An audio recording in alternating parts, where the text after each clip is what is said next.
you win the Powerball.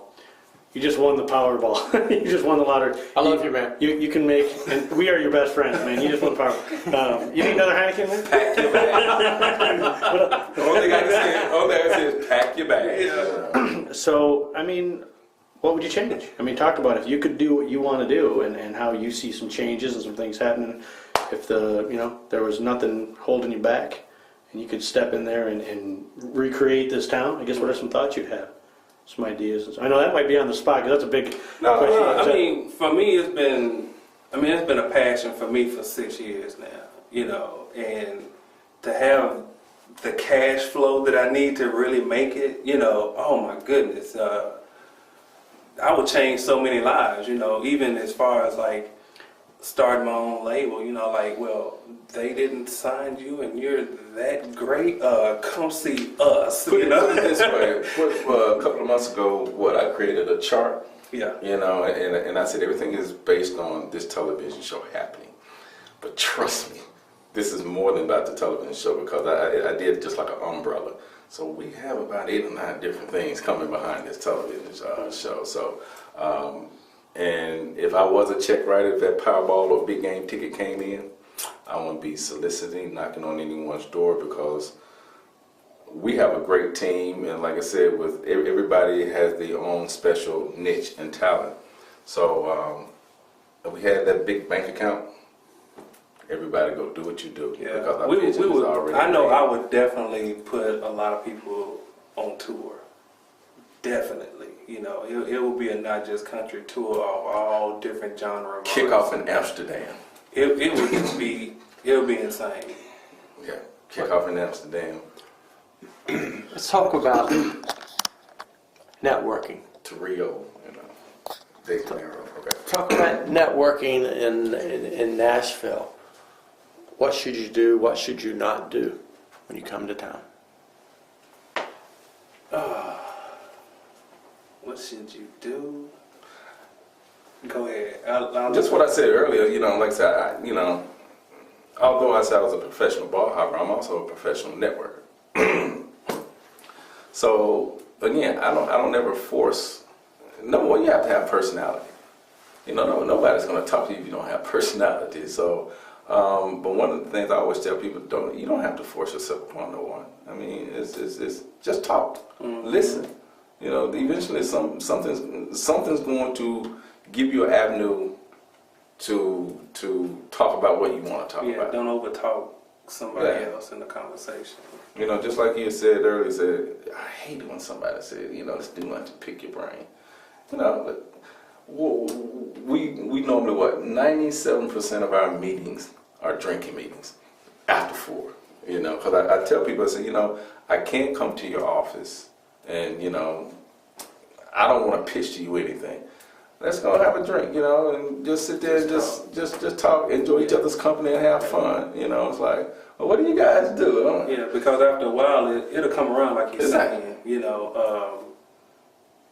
The whole trust. It's just building that relationship. You gotta build that relationship, and if I met you and say, hey, I'm Rick and this is what I do, and hand your card, and like, okay, you still hadn't told me what you're about, or where you're trying to go and what your vision is about, or whatever, Candace down at Tin Roof will vouch for us. We're in Tin Roof every week, so, and that's what we have our meetings. We're going to set up a couple more meetings, this week, next week, and that's just what we do. We'll sit at the little outside table and just have a ball. Everybody come up. And we'll even talk to people coming down the sidewalk. Hey, you look interesting. Hey, exactly. What do you do? And it's like, conversation just comes about. It's like, man, y'all guys are cool. Here's my card, and and we tell them about what we're doing.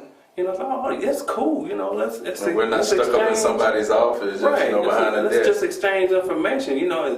But as far as what not to do, I mean, don't just run up in somebody's face and think that you're the best, or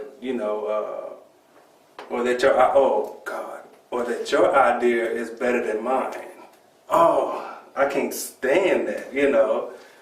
I'm struggling just like you are, you know. I mean, you may have more friends than me on Facebook or whatever, but that doesn't mean that your project is any better than mine. If you're any kind of judging character, you're going to look at a person that can tell that you're really annoying that person. You know? So I think you should quit.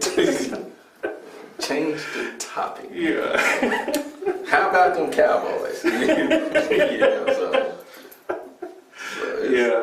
Yeah, I would say, yeah, don't pressure nobody. You know, I mean, this town is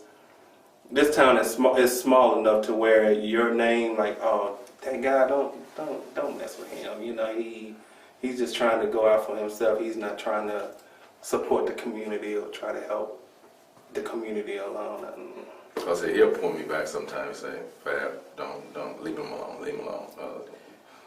I'll get it. Yeah, I mean, because it may be a time that, like, you know, the whole thing about burning bridges, you know, that person you may need, you know, you may have ticked them off or whatever. So it's like, you know, like he said, I may have to just like, nah, dude, it's cool, you know. I got it, yeah. I'll take care of it, you know. So just let me know. Have you all seen anybody get scammed? And what should you look for? Scam? I haven't. I'll make you a star, give you the money. No, charge you $5,000 aside. You haven't anything that you I mean, I've seen it. I've seen it outside. I mean, I was gonna say I've seen it outside the city, but you know, one of the things that I'm looking at is even from a manager standpoint. I mean, you know, I'm sitting there like, okay, you guys are doing all of this and all of that. These people are offering you deals and everything like that. Why aren't you signing or whatever? Like, well, our manager, you know, he's like, that's not a good deal and this and that and you know this and that. And I'm sitting there like, okay, you know, it's different types of. I don't want to use the word scam, but it's different deception. types. That's a good one. Yeah. You know, that's a good one. I have seen that. I've seen that. Wow. And because you know in this business, depending on what genre you're in and what demographics you can grow old quick. You know, you can grow old quick. Yeah. How old are you again? We're not looking it up. Go ahead. Hold on.